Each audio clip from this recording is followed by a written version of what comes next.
बहू, अब यह बूढ़ा शरीर काम नहीं कर पाता, थोड़ा आराम करने दो। गीता ने गुस्सा से कहा। आराम ही तो करती रहती हो, दिन भर इतना भी नहीं कर सकती तो इस घर में रहकर फायदा क्या है। सर्दियों की सुबह थी। कुहासा के साथ ठंड ने पूरे गांव को अपनी चादर में लपेट रखा था। भोला एक गरीब किसान अपनी बूढ़ी माँ पत्नी की गाय लाली साथ छोटे से घर में रहता था। घर में रोटी पानी का जुगाड़ मुश्किल से होता था, लेकिन भोला को अपनी गाय लाली बहुत लगाव था।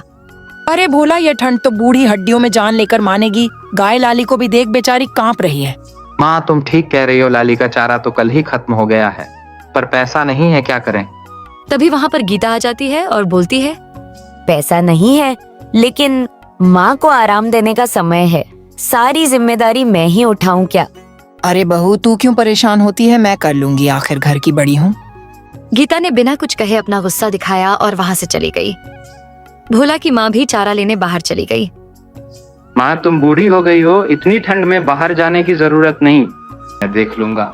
तू दिन भर खेत में मेहनत करता है, बहू के पास घर के काम का बहाना है। लाली भी तो घर का हिस्सा है, मैं नहीं देखूंगी तो कौन देखेगा।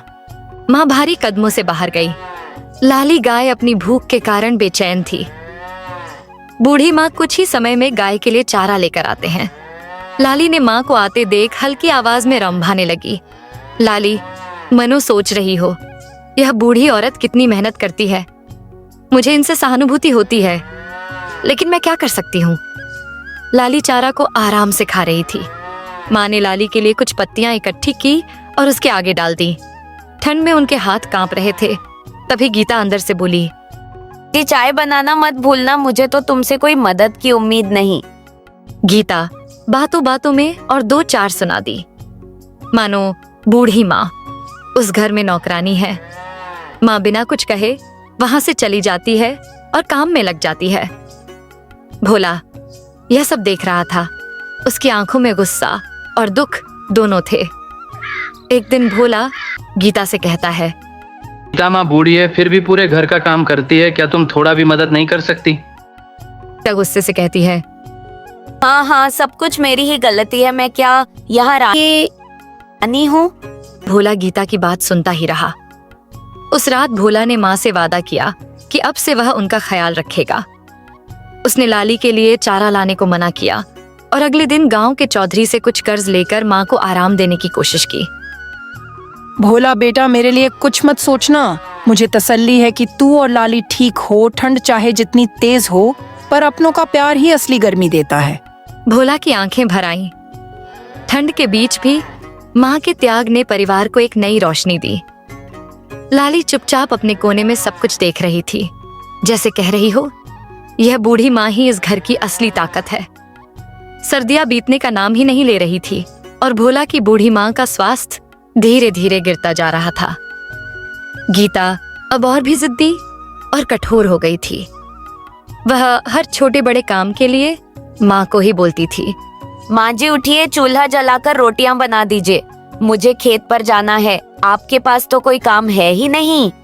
माँ धीरे से बोलती है, बहू, अब यह बूढ़ा शरीर काम नहीं कर पाता, थोड़ा आराम करने दो। गीता गुस्से से बोलती है, आराम ही तो करती रहती हो, दिन भर इतना भी नहीं कर सकती तो इस घर में रहकर फायदा क्या है। माँ कुछ नहीं बोली। उन्होंने अपनी कमजोर हड्डियों को संभाला और धीरे धीरे चूल्हा जलाने चल पड़ी। लाली गाय उन्हें देखते ही रंभाने लगी, जैसे अपने तरीके से उनका हालचाल पूछ रही हो। लाली अपने मन में सोचती है, कितनी मेहनत करती है, इन्हें देखकर मुझे भी दुख होता है, काश मैं ही कुछ मदद कर पाती। एक दिन सुबह गीता ने माँ को घर की साफ सफाई करने के लिए कहा। माँ का हाथ कांपते हुए झाड़ू लगा रही थी। तभी उनका अचानक तबीयत बिगड़ा और वे गिर पड़ी। भोला दौड़कर उन्हें उठाने आया। भोला ने घबराते हुए अपनी माँ से पूछा, माँ क्या हुआ, आप ठीक है। माँ धीरे से बोलती है, भोला, अब मेरा शरीर जवाब दे रहा है, लगता है मेरी विदाई का समय आ गया है। भोला ने माँ को उनके बिस्तर पर लिटाया। गीता को यह देखकर भी ज्यादा फर्क नहीं पड़ा। उस रात माँ ने अपनी आखिरी सांस लेने से पहले भोला और गीता को अपने पास बुलाया। भोला, मैंने अपना पूरा जीवन तुम्हारे लिए जी लिया। लाली का ध्यान रखना, वह हमारे लिए भगवान का दिया हुआ वरदान है। और गीता, हाँ माँ जी। बहू जीवन में जो बोगी वही काटोगी, मेरे साथ जैसा व्यवहार किया वैसा ही तुम्हें भी मिलेगा। यह मत भूलना कि एक दिन तुम भी बूढ़ी होगी। अगर अपने बच्चों से सम्मान चाहती हो तो आज दूसरों को सम्मान देना सीख लो। गीता यह सुनकर सन्ना रह गई। उसने कभी सोचा नहीं था कि माँ ऐसा कहेगी। अगले दिन माँ नहीं रही। उनका जाना पूरे घर को खाली कर गया। लाली भी चुपचाप एक कोने में खड़ी रही, जैसे उसे भी इस बात का एहसास हो। माँ की नसीहत ने गीता के मन में गहरा असर छोड़ा। उसने महसूस किया कि उसका व्यवहार गलत था। उसने भोला से माफी मांगी और कसम खाई कि वह अब घर में सबके साथ प्रेम और सम्मान से पेश आएगी। गीता ने लाली का भी अच्छे से ख्याल रखना शुरू किया। उसने खुद काम करना शुरू किया और दूसरों की मदद के लिए भी हाथ बढ़ाया। माँ ने सही कहा था, जो बोगी वही काटोगी। अब मैं अपनी गलती सुधारनी होगी। लाली ने जैसे सिर हिलाकर गीता की बात का समर्थन किया।